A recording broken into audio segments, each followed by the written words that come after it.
Is all yours. Oh, a thankful Thursday. A thankful Thursday to each and every only one of us.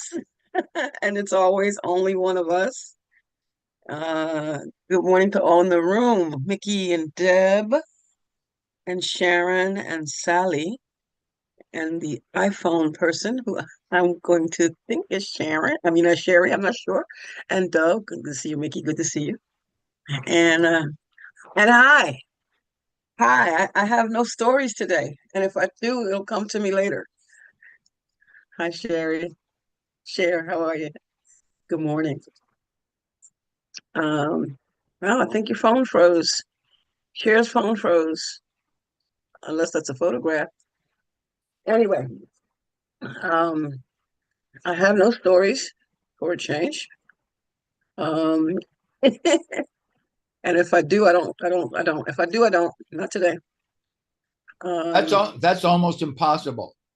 think of Zulma has no stories. That's impossible. Trust me. You trust me. I'll think of something along the way. I'll think of something along. I can't. It's funny though because I can't remember my week. I'm trying to remember. Let's see. I worked yesterday. I worked the day before, and I don't remember. It's been good. Whatever it is, it's been good. It's been great. It's been good and it's been great, and I'm thankful for it. I'm thankful for every experience because all things are lessons that God would have me learn. I love it. I love it. I love it. I'm learning more. Man, there's so much to learn. There is so much to learn. Ah, so I'll look at that beautiful photograph. Oh, I like that, Sally. That's beautiful. That's really pretty. It's really, really pretty. So I'm going to get to it because I have no idea. I have no idea. I don't know. I don't know what anything is for, and that's a good thing. I don't know what anything is for. So we'll talk about what we talk about. We talk about A Course in Miracles meets Science of Mind and other metaphysical teachings. And those include a lot of the people whose names are here: Joe Goldsmith, Daniel Lee Morgan, Emma Curtis Hopkins, Ralph Waldo Emerson. Well, actually, Emerson was not considered a metaphysician, he was a transcendentalist. Um, Reverend Michelle Wadley, I should give her her title. Reverend Michelle Wadley and Mark Nepo and Genevieve Barron and Michael Bernard Beckwith, who will focus, will spotlight today. Christian D. Larson and Ruth L. Miller, Raymond Charles Barker, Emily Cady, Neville Goddard, Elizabeth Town, Don Miguel Ruiz, author of The Four Agreements, and Iyanla Van Zant, who I don't know if she still has the show Fix My Life. Um, yeah, so much and so many more. And we can see a piece of all of their work in the course because truth is true no matter where you find it. And I am grateful. In fact, it was because of A Course in Miracles that I became involved with these other studies. Well, actually, it's all one study, but these other metaphysicians. Um, my first experience with religious science, known as science of mind, was a funeral. And when I heard the minister, Reverend Sheila Pierce, Lovable's in a way of his own today. He's moody. I've changed rooms and he doesn't like it. Um, wait, baby boy, wait, okay. Um, I went to this funeral and she was not talking about death and crosses and blood and salvation in the sense that I had always heard in other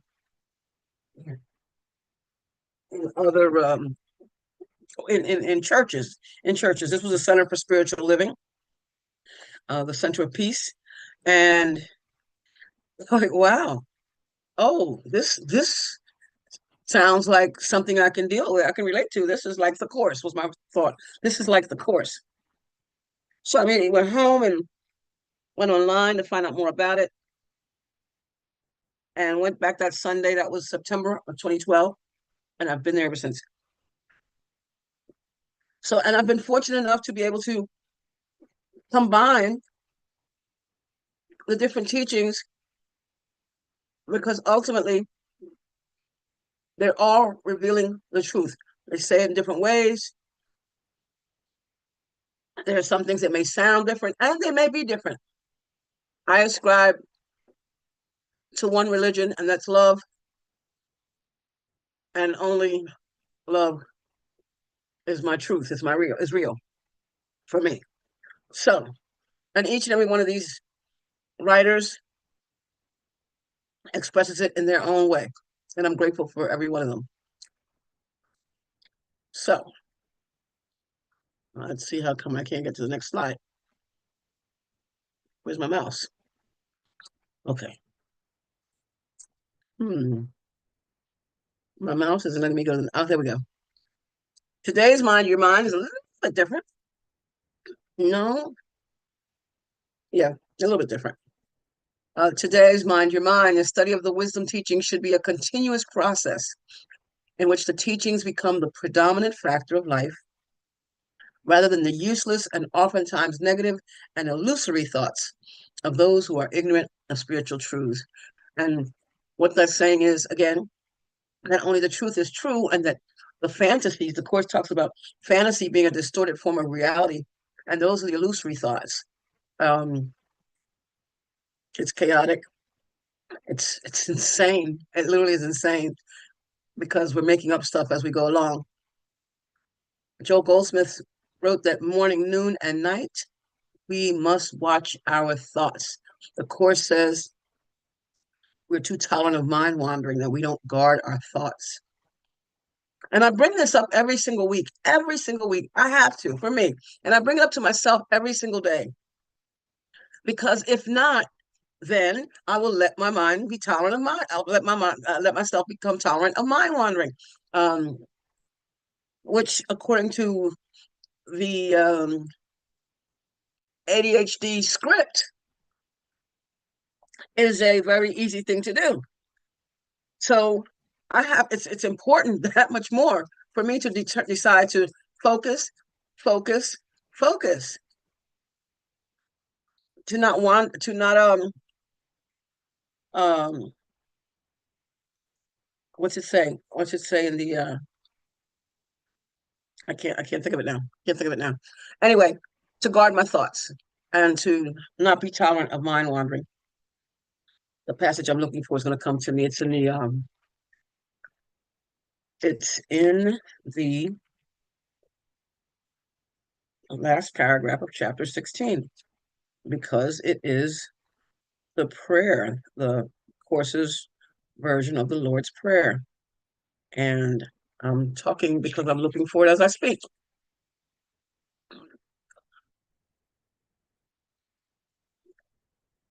The sleep of forgetfulness. Those are the words I was looking for. The sleep of forgetfulness. And I forgot what they were. Laugh with me if you will. You gotta laugh. You gotta laugh. You gotta laugh. The sleep of forgetfulness. If and when I don't pay attention, if and when I don't study, if and when I don't practice, I fall into the sleep of forgetfulness. My mind starts to wander. I'm not guarding my thoughts. And it happens occasionally throughout the day. Occasionally I'll see something and I'll think it's real. I'll hear something, I think it's real. I'll experience something, I'll think it's real. And I'll try to hold on to it for that moment. And then it doesn't feel good. And that's the good thing, that my feelings talk to me now. They talk to me. They tell me, you're not, whatever you're thinking, girl, you're hurting yourself. Back up, back off. So Dr. Ernest Holmes says that to learn how to think is to learn how to live. And Christian Larson reminds us that we naturally become master over all life when we can understand and master the process of thinking.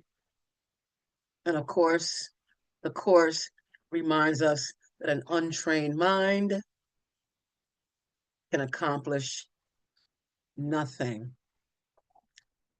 So I talked about the fact that it's Black History Month, so I'm spotlighting a different person of color. And today, it's only in a couple passages. It's Dr. Michael Bernard Beckwith, who I was surprised to find out is the same age as me. I thought he was younger, but it doesn't matter. That's time based. In fact, he's only a month younger than I am, a month and a day younger than I am. But it surprised me. But nevertheless, Dr. Michael Bernard Beckwith is the uh, CEO owner of Agape International. Agape, you can look it up online. He has a program called Take Back My Mind, or Taking Back My Mind. You can find him on YouTube. You can find him anywhere. You can put him in a search. Michael Bernard Beckwith will come up. His messages are live and then recorded and can be found. Powerful individual. His story of his revelation was powerful, and I would recommend, if nothing else, just to hear that. Anyway, Michael Beckwith teaches when you surrender your identity to the outer world, you become trapped in the dilemma of authentic self expression versus superficial social expectation. Do this long enough, and an existential identity crisis occurs because you have stolen your identity and replaced it with a mask you wear to present yourself to the world. And that occurs when we don't recognize that our worth is established by our Creator.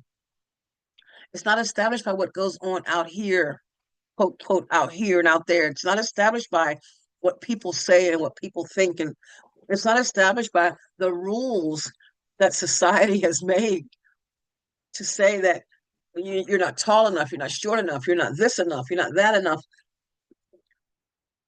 The Course teaches that the mark of holiness is wholeness. We're whole. We are already whole. Just like I am. I am whole.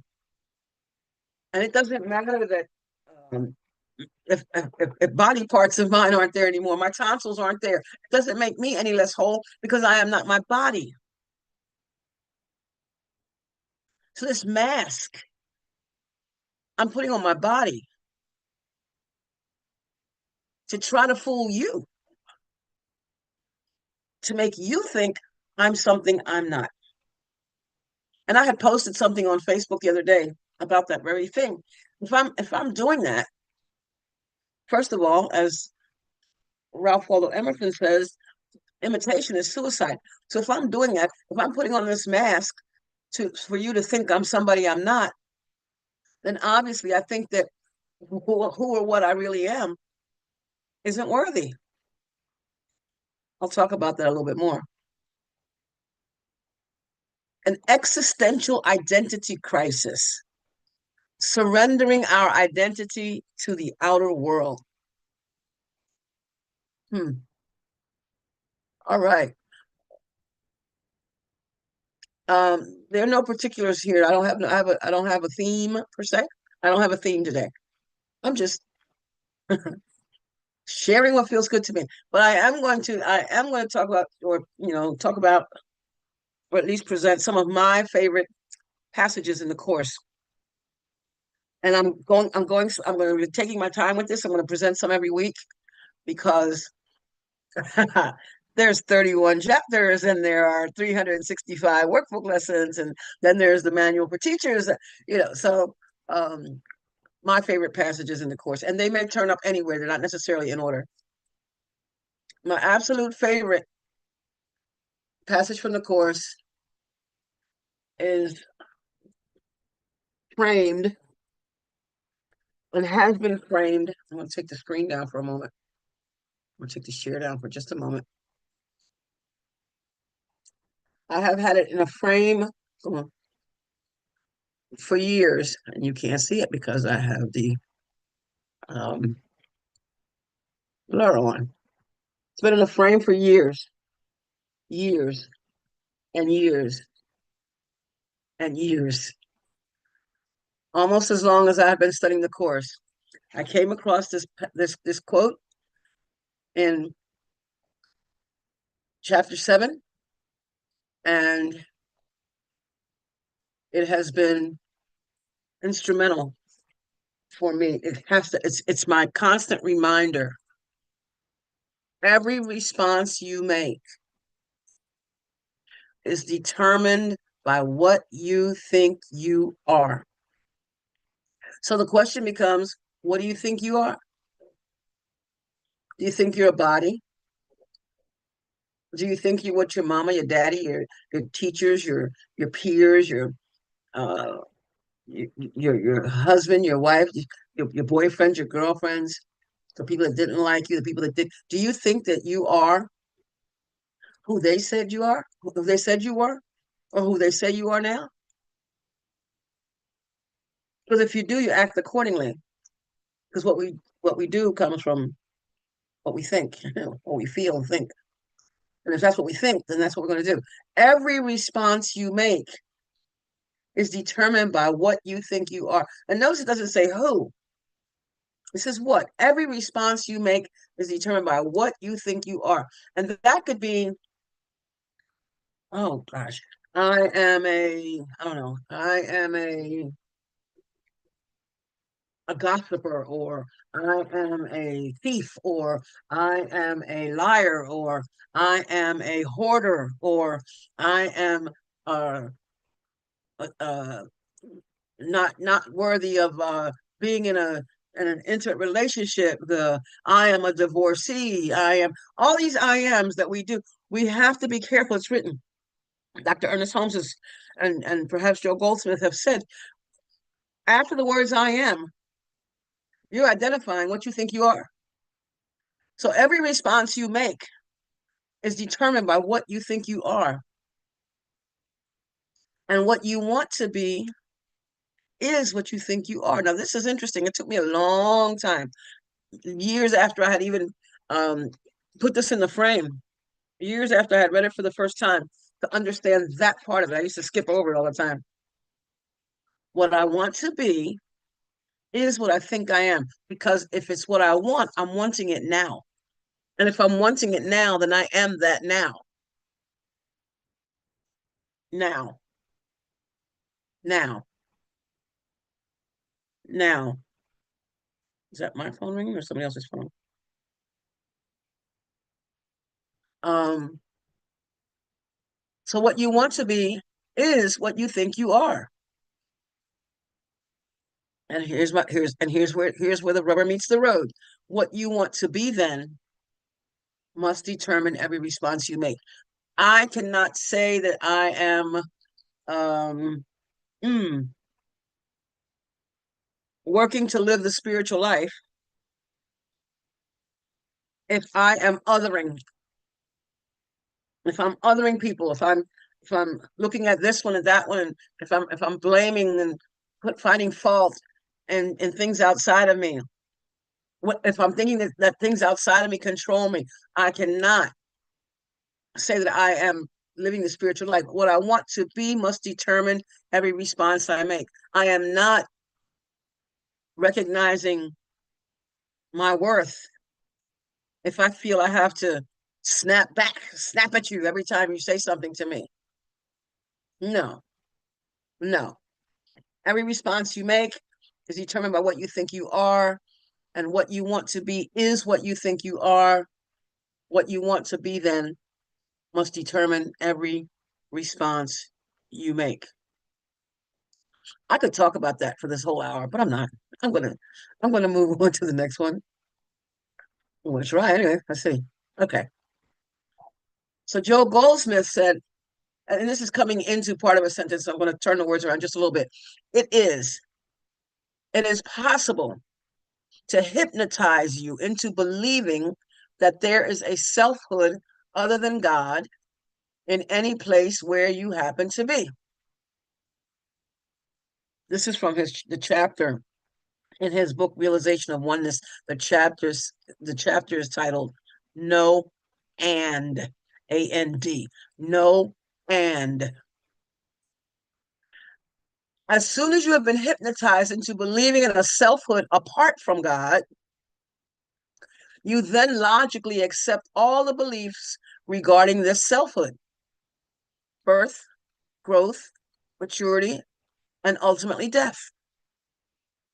There is only one way to be rid of the human picture, and that is to understand that there is no person and there is no selfhood other than God in the room or in any other place. In other words, it's all God.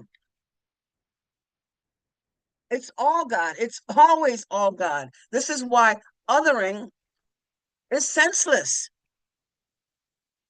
There is no other. It's all from the same source, individualized, expressing uniquely.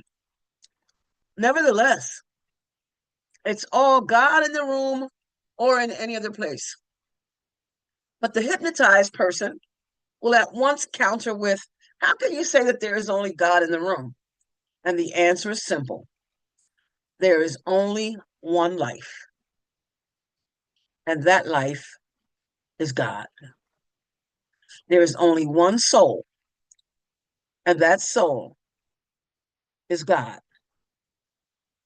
There is only one spirit. There is only one law. There is only one creative principle: God. What then can be present except God? The answer is simple: nothing. Absolutely nothing. There's a song by Eddie Watkins Jr., and it's about giving. It says, when you give, know that God is all there is. So who's giving what to whom? And that is, as the Course reminds us, that when you give, you're always giving to yourself. And because of that, there can be no loss. That's an important one for me when it comes to material possessions. That's a very, very important realization for me. That there is no loss. There can be no loss. We are everything. We have everything. It's not necessarily not when I'm not talking about the material things. I'm talking about what we are in essence. We are that. Somebody was having a conversation. Somebody was talking the other day about physical death, and that was the other study group I go to, in the in-person group, and we're talking about the fact that when our physical body stops, nothing happens. Nothing happens. That's temporary, and like everything else that we can see, hear, smell, taste, and touch, it's going to fall by the wayside, because the Course teaches us that nothing survives its purpose. Nothing survives its purpose. And purpose is meaning. So when this body no longer means anything, when it no longer has any purpose, it ceases to be. But what I am can't stop. What I am is unchanging. What I am is truth. What I am is eternal. And what I am is what God is. There's only one life, one soul, one principle, one spirit, one law: God. Dr. Ernest Holmes says there is only one life. That life is God's life. That life is perfect. And that life is my life now.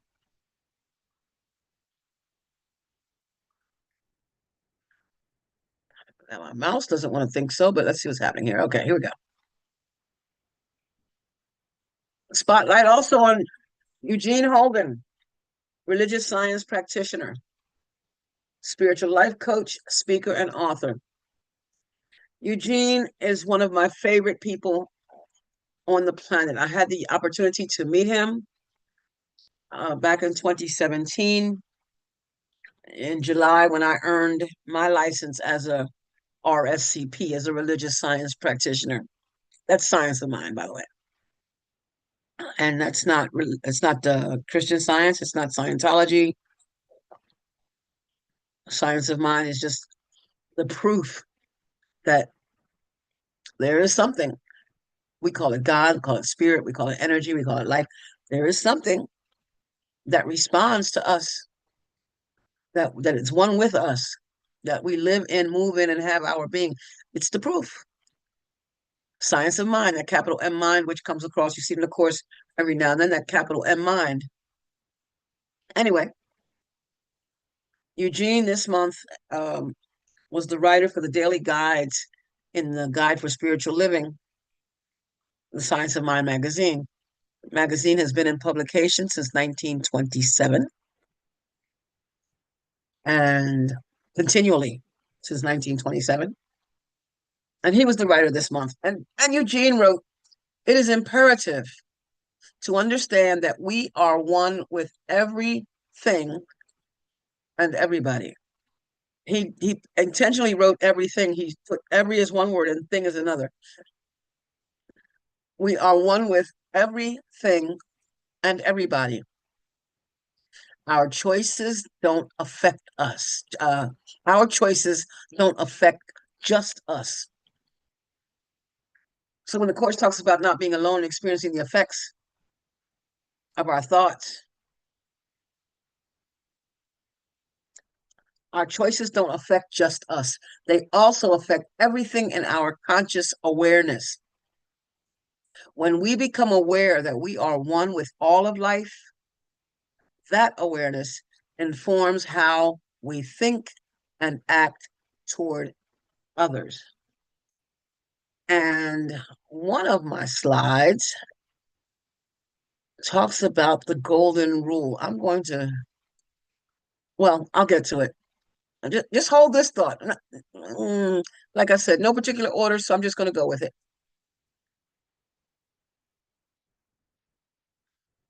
From one of my favorite sections of the course. It's in the preface. And whenever there's a new person in the study groups that I facilitate,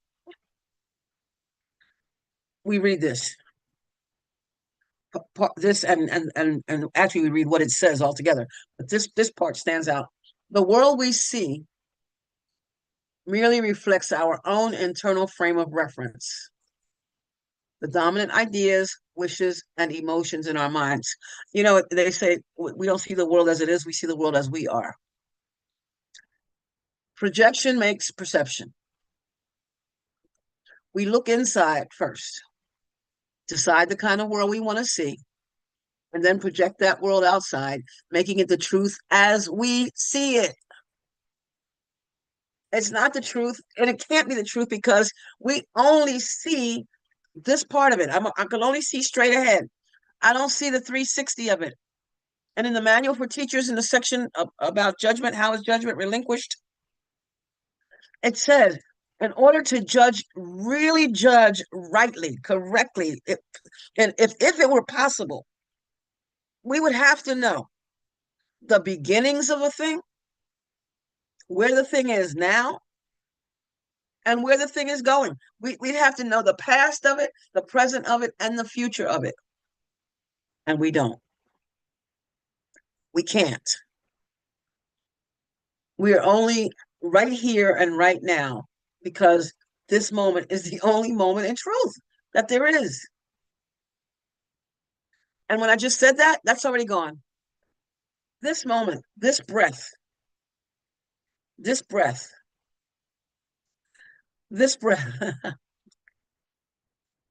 Okay, so we look inside first and we decide what we want to project and we make it the truth as we see it. We make it true by our perceptions. We make it true by our perception. We make it true by our interpretations of what it is we're seeing. So if I take my glasses off right now, the words on the screen are going to be blurry. The writing on the screen didn't change. What changed is the way I saw it. If we're using perception to justify our own mistakes, that is, our anger, our impulses to attack, our lack of love in whatever form it may take. We will see, if we're using perception to justify our mistakes, we will see a world of evil, destruction, malice, envy, and despair. The Course continues that all this we must learn to forgive. And what the Course calls forgiveness is to overlook. We must learn to forgive it, not because we're being good and charitable, but because what we are seeing is not true. Now, I'm not reading anything you don't already know. I'm not reading anything you haven't already read. I read this often.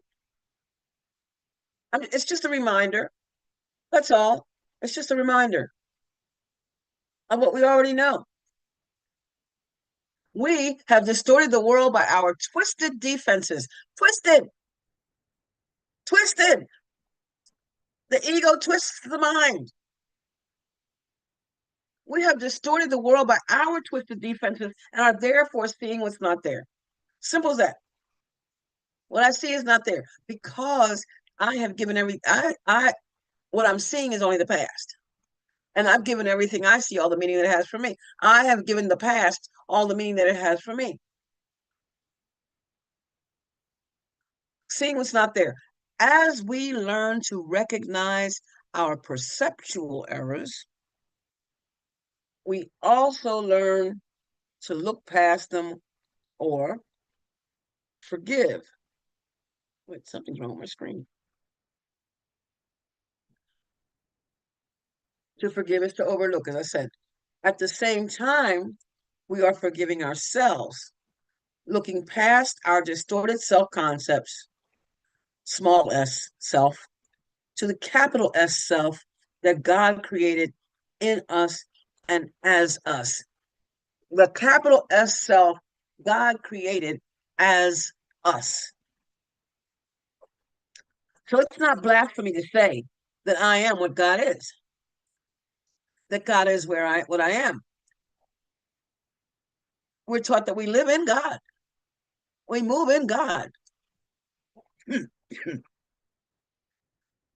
We have our being in God. It's all God. For some reason, I'm seeing something on the screen. It looks like my screen is cracking. And I don't know how that happened. Anyway, some of my favorite principles. The very first, the seventh principle is my very favorite. Miracles are everyone's right, but purification is necessary first. I'm going to stop share for a moment.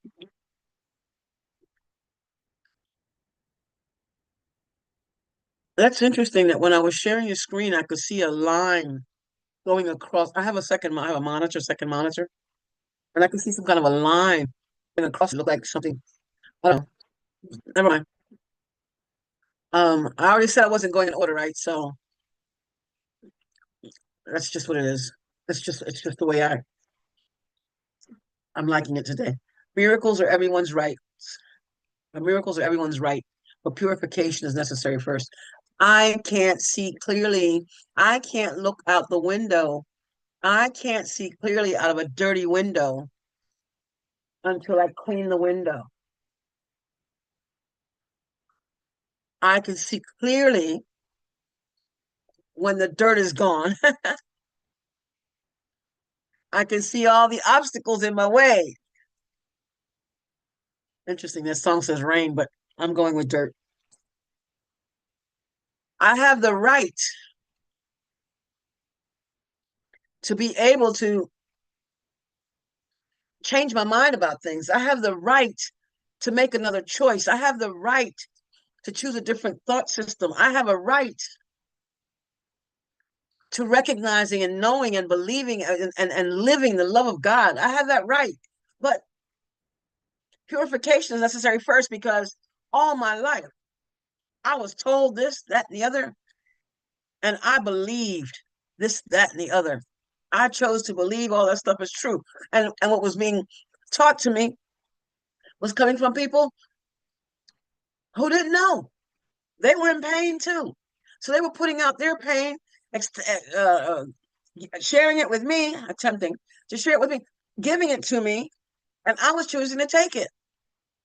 I was going to say extending, but uh, only love can be extended. Anything else, I made a choice to be an other because I was told I was an other, and therefore I didn't realize that I have this right, that I can change my mind, that I don't have to stay in the same mind, in the same frame of mind that I've been in. I don't have to keep being in pain. I don't have to live like this if I don't want to. I can see different. I can see things differently. I can see peace. I can recognize that I'm not the victim of this world. This is all part of the purification. I am not the victim of the world I see because I invented the world I see. There's a different way. There's always a different way of looking at the world. I can see peace. And in order for me to see the peace, I have to be willing to let go, overlook, thus forgive what I've been seeing. And thinking that what I have to forgive is what that person out there, the other, said, or what the other did, or no, I have to forgive myself for thinking it was supposed to be different. Oh my gosh, I do have another passage that goes with what I'm just saying right now, and it talks about the question: what is your brother for? You don't know, because what you're for is obscure to you. It's asking us not to ascribe a role to our brother that we think that they should play. You're supposed to follow the script that I didn't even give you. You're supposed to do what I think you're supposed to do. I'm supposed to control you. Hmm. Okay. I really can talk about miracle principle number 7 for the entire hour. I can do that, but I'm not going to. I'm going to move on to miracle principle number 12. Miracles are thoughts. Okay. It's that simple. Miracles are thoughts. See, it's these simple statements in this course, the more simple statements, because they're all understandable if we choose to understand, if we want to understand it. But this is one of the more simple statements for me. Miracles are thoughts. Okay. And what's their thought? You can go with this or you can go with that. Thoughts can represent the lower or bodily level of experience, which the course refers to as the ego thought system, or the ego decision, or the higher or spiritual level of experience, which the course refers to as the Holy Spirit decision. One makes the physical, and the other creates the spiritual. And the words are very important here. To make and to create are two different things. You make from what's already there, even though you can distort it. I can and to create is only it has to be from the permanent state, from the intangible state. It has to be from an incorruptible, indestructible state. It has to come from truth. Miracle principle number 26. Miracles represent freedom from fear. Atoning means undoing. You hear it all the time. All you have to do is accept the atonement for yourself. That's one of Karen's favorites. All you have to do is accept the atonement for yourself. Accept the atonement for yourself. What does that mean? Accepting the atonement for myself. I have to recognize that I always have the choice to change my mind. I can always unravel, undo, get rid of the way I'm thinking. If I'm thinking fearful thoughts, false experiences appearing real, if I'm thinking fearful thoughts, nobody in the course it teaches nobody can take the fear from you. Nobody can stop your fear because you put it there. I put it there. And since I put it there, I'm the only one who can make it stop. And that's where the change of mind comes in. Atoning means undoing. The undoing of fear is an essential part of the atonement value of miracles.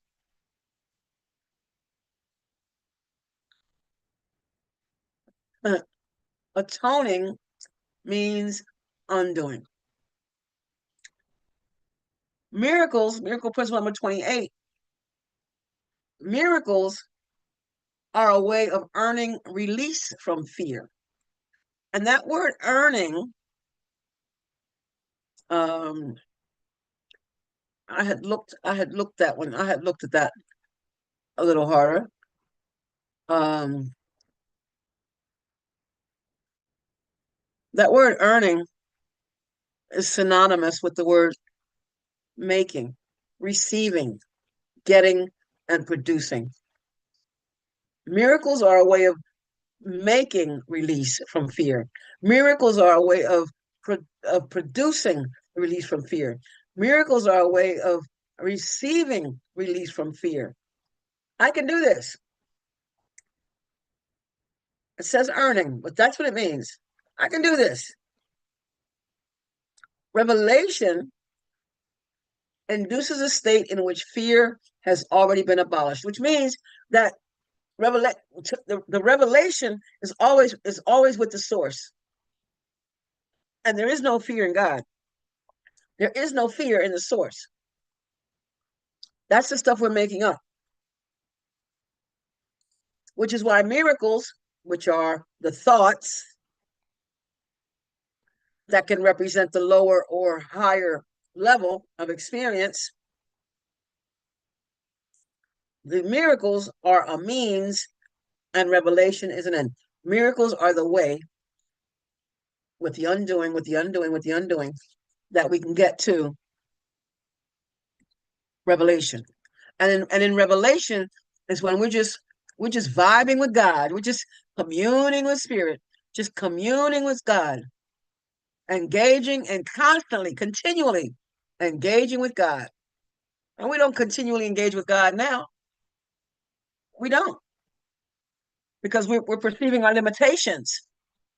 Oh, my toe hurts. Oh, the people, say they say I have migraines. Somebody says, um, my sciatica, my asthma, my cancer. Why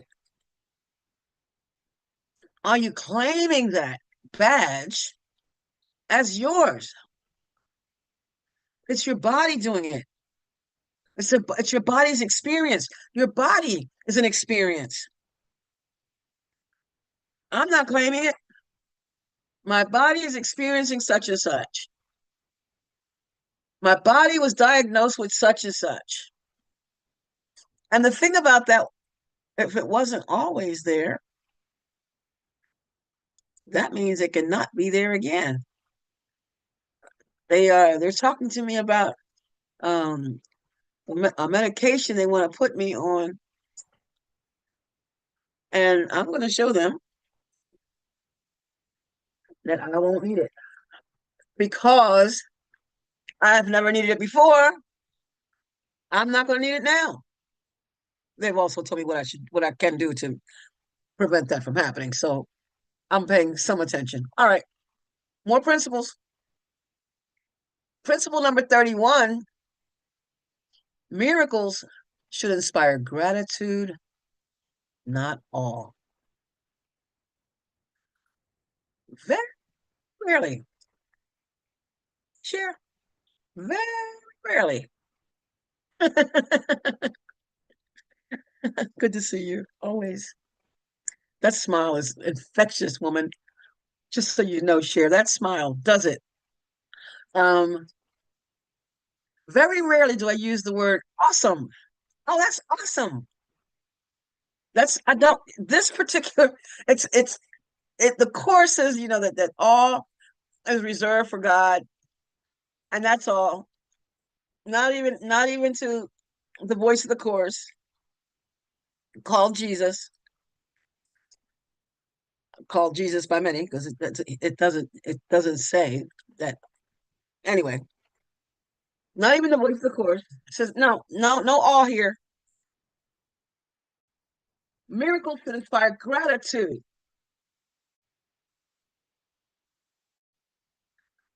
The course says that gratitude is the appropriate response to our only people are performing the miracles. Only I can perform this miracle. Only I can change my mind. I, a human, you, a human. So you should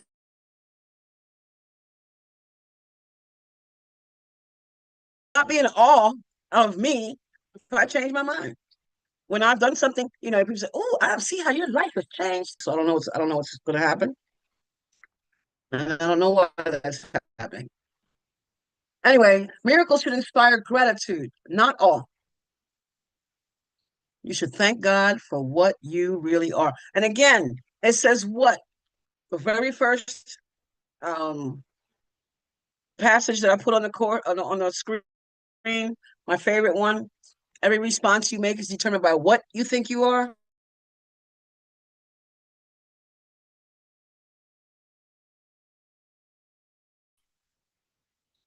That's spirit. You should thank God for what you really are. The children of God are wholeness, which can be hidden but never lost. I can't hide my wholeness. I will always be whole. I have always been whole. I am whole. And when I choose to be in the habit, when I'm engaging with God, when I'm practicing, practicing, I'm recognizing and realizing I am knowing my wholeness.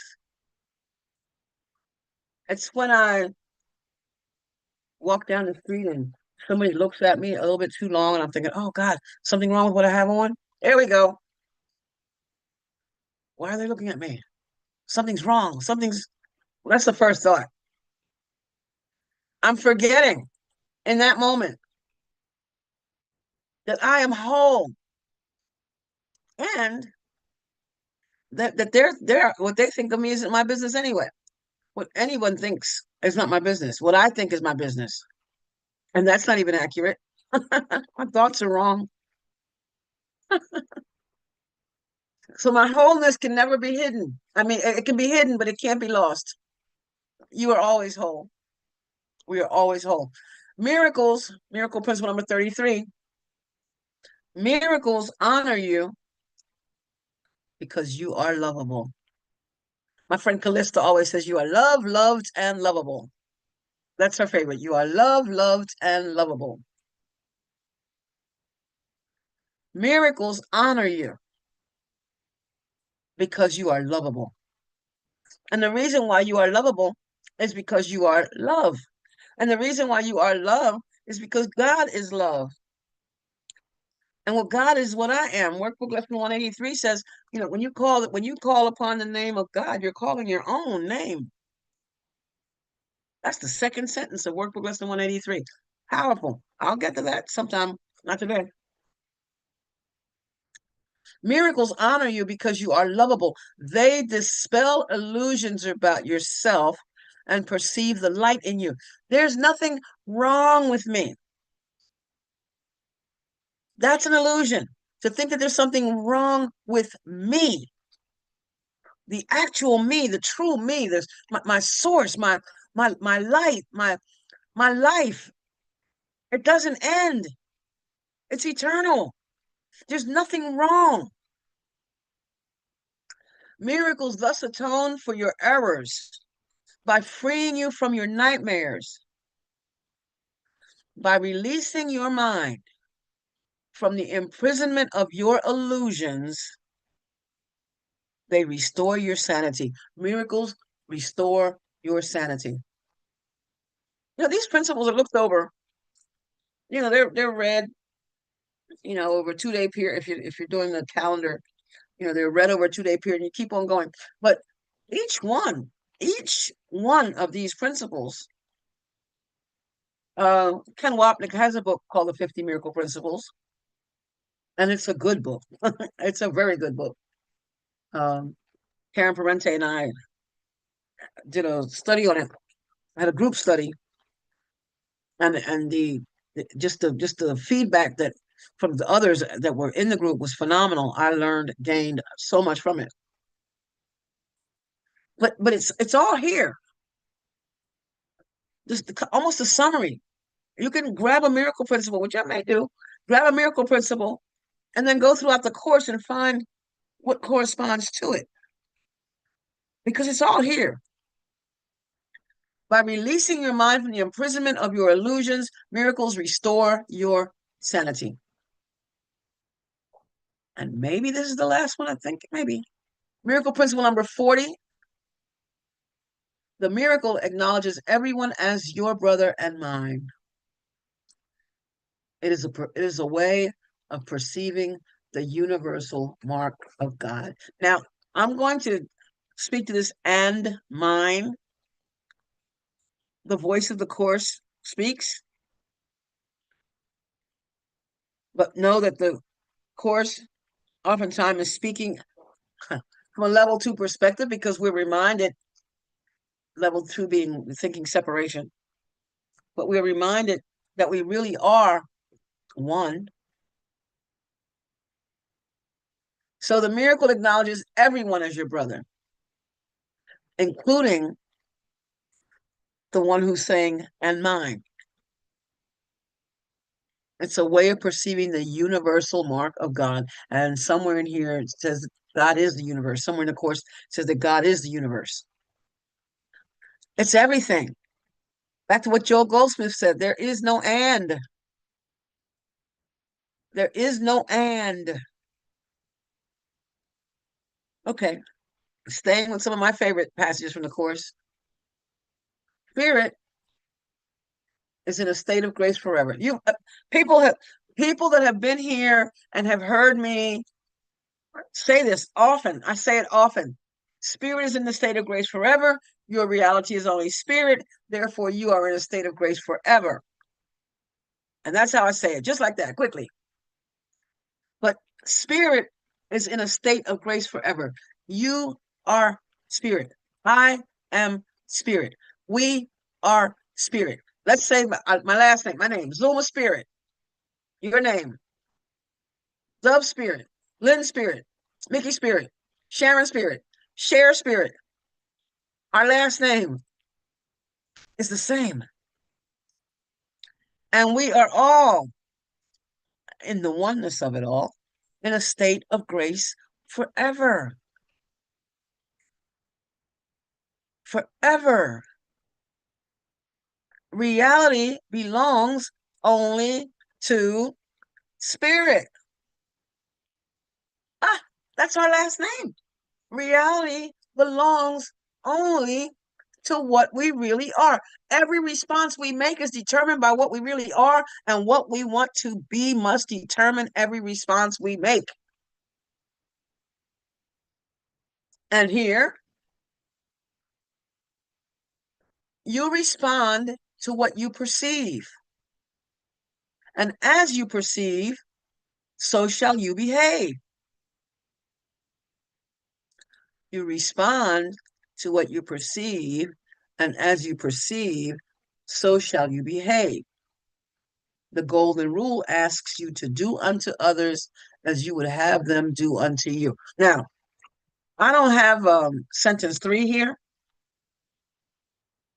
because I would have to. It takes more than I am capable of. So, if anyone wants to go to chapter 1, section 3, paragraph 6, sentence 3, and talk about it, I would love to hear it. But I'm going to continue while somebody chooses to do that. The golden rule is the rule for appropriate behavior. You cannot behave appropriately unless you perceive correctly. Every response we make is determined by what we think we are. So how I respond it relies on what I think I am. If I think I'm a body, I'm going to see, I think, and absolutely, I think I'm right. I'm a body and I'm right. I'm going to be in trouble. I'm going to be alone, left alone a whole lot. People aren't going to want to be around me because they realize their light shines too.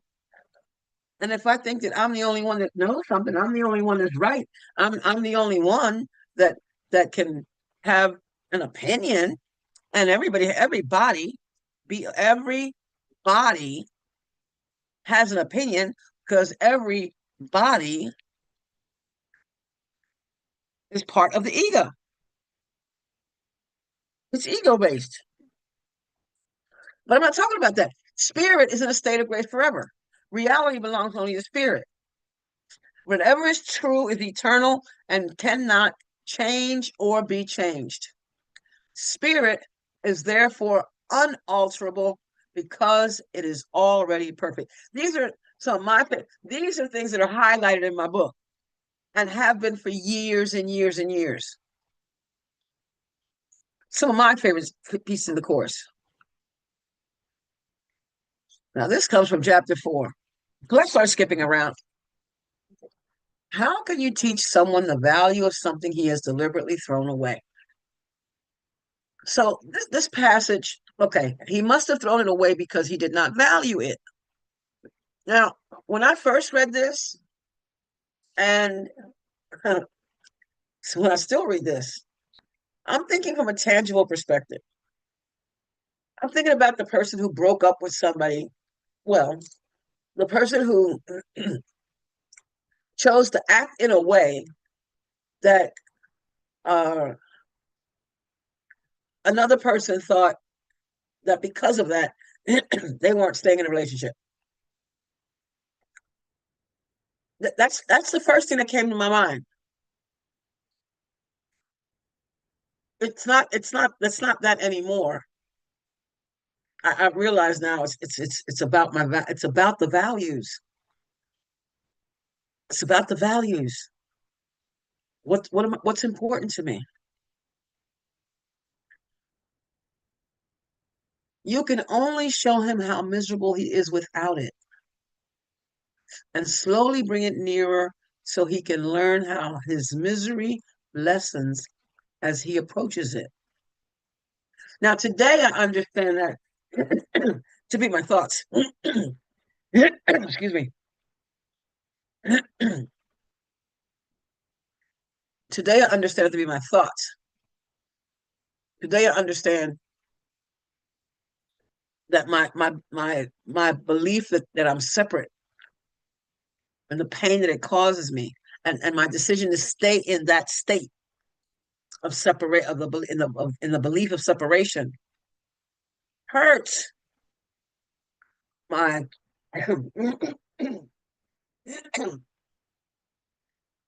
my not practicing, my not studying, my choosing not to, just ignore, knowing, saying I know the truth, but not practicing it. Well, Dr. Ernest says,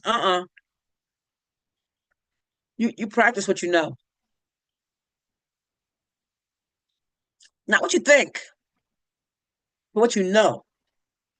Because knowledge is knowledge. Knowledge you can't change. You can't. Knowledge is knowledge. But I get that today. It's not about two people going through something. But that's how I saw it when I first saw that. Because when I first read it, and numerous times when I have read it, I see it from level 2. from the tangible perspective, from the physical perspective.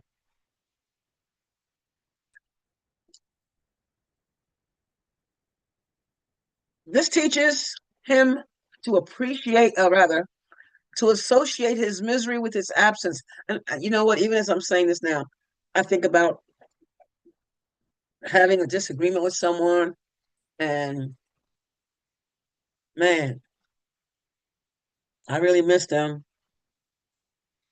Wow, it doesn't feel good not having them around.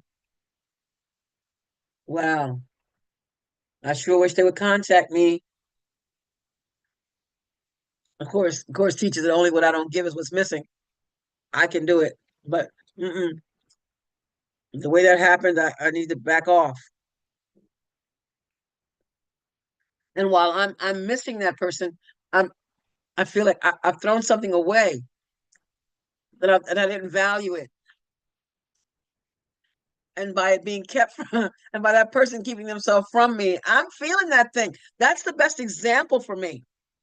It may not apply, it doesn't apply to that specifically, but that's how I was able to understand that. Associate misery with its absence. For me today, not studying is miserable. Not practicing is miserable. Othering is miserable. I feel the pain.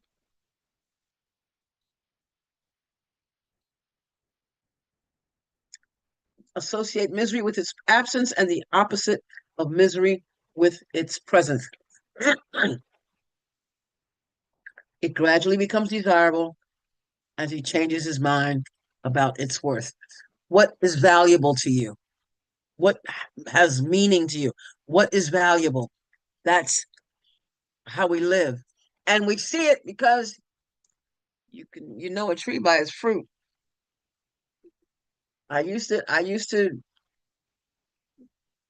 when I first started reading the course, and for a long time, I said, "Oh, the way they're acting, they they are terrible. They are a horrible person." I used to think like that because you know a tree by their fruit. If they're acting horribly, they must be horrible. But when I was doing that, I wasn't acknowledging them as spirit. I was acknowledging them as a body. In the section called the correction of error, I believe that's chapter 9, it reminds us that if I'm seeing error in you, the sentence starts with I. I am seeing error, which means that I am passing judgment on what you're doing and how you're doing it.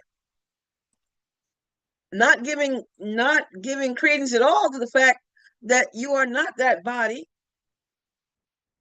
that you may be in a that that you're in a state of unrest if you're acting in an unrestful way, that you're in a state of peace if you're acting in a peaceful way. Some people don't like to see people in a peaceful way because of their own stuff, because they're othering. It gradually becomes desirable as he changes his mind about its worth. As I come to recognize what's valuable to me, what's really valuable, I focus on that and that only. Here are another two of my favorites. They have nothing to do with what I just read, but or does. And these are passages that I reference often. Dream of your brother's kindnesses instead of dwelling in your dreams on his mistakes. And that's kind of, right now, I just thought about the political arena. It's difficult, but all things are possible in God. Let's be clear. All things are possible in God. And if I'm feeling uncomfortable, it's because I'm thinking uncomfortable thoughts. It's not about what's going on out there. The course teaches that all things are good. all things. And we know that's kind of hard to say when we, start talking about the tangible things that are happening. I'm curious about the future, as I'm sure so many others are. But when I go into that curiosity, I put my piece down and pick up a pain thing. Dream of your brother's kindnesses instead of dwelling in your dreams on his mistake. Select his thoughtfulness to dream about.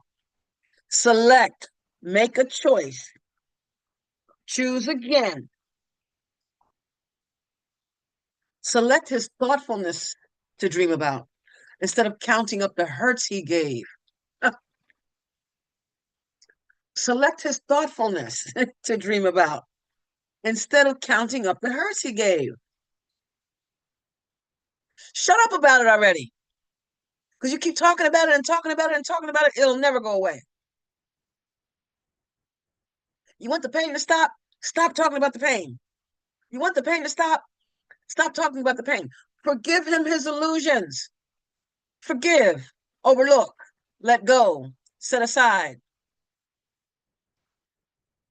Forgive him his illusions and give thanks to him for all the helpfulness he gave because he was your teacher. You're learning from him. And do not brush aside his many gifts because he's not perfect in your dreams. And I'm going to do one more, and then I'm going to turn the mic over. My other one that I use these two to often come together. What is your brother for? What is he for? And I say, for those who are listening now or later, pick that someone who you could picture yourself, scratching their eyes out or something. That person, that one. Whether there's somebody in your household or someone on the television screen, whatever.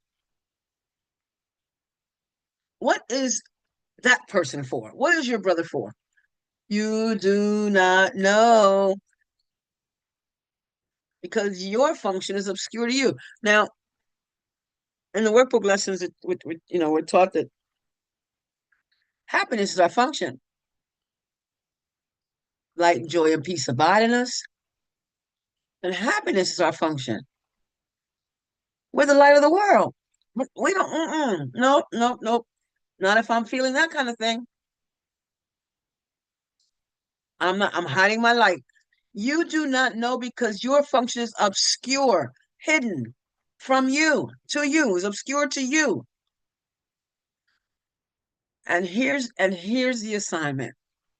Do not ascribe a role to him. In other words, don't should on him. Don't should on him. He should this, he shouldn't that. Do not ascribe a role to him that you imagine would bring happiness to you. Jim, you imagine. You don't know. You imagine. And do not try to hurt him when he fails to take the part that you assigned to him in what you dream your life was meant to be. In other words, you have thought that things should have been this way. I used to say, that I would have been, would haves, the should haves, the could haves, all that. They go in the same trash can. I would have been a psychologist if. No, I wouldn't have. Because if I was supposed to be a psychologist, I would have been. I wasn't going to be a psychologist because when I got to the statistics for psychology class, like, oh no, heck no, I'm not doing. No, that automatically changed that. So I had to keep studying my psychology a different way. This is spiritual psychology, all of it, spiritual psychology. And I can't blame anyone for anything that happened or has not happened in my life because I had a part in it. I had a role in it, and I accept that. The course teaches there's nothing to forgive. The course teaches I should see myself as I really am, and that everything is exactly as it's supposed to be. Let all things be exactly as they are. That'll come up later. All right. I am going to present just one more slide. I think I have to come down. I have to come down a ways. I'm going to close with Michael Bernard Beckwith again.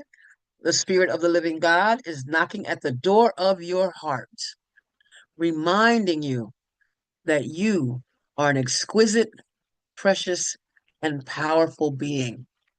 The Spirit of the living God is knocking at the door of your heart, reminding you that you, Mickey, who just happened to turn your camera on, that you are an exquisite, precious, and powerful being. Thank you, family. And with that, Lynn, here's the mic. Thank you so much, Zalma, and what a beautiful and powerful teaching. I'm so grateful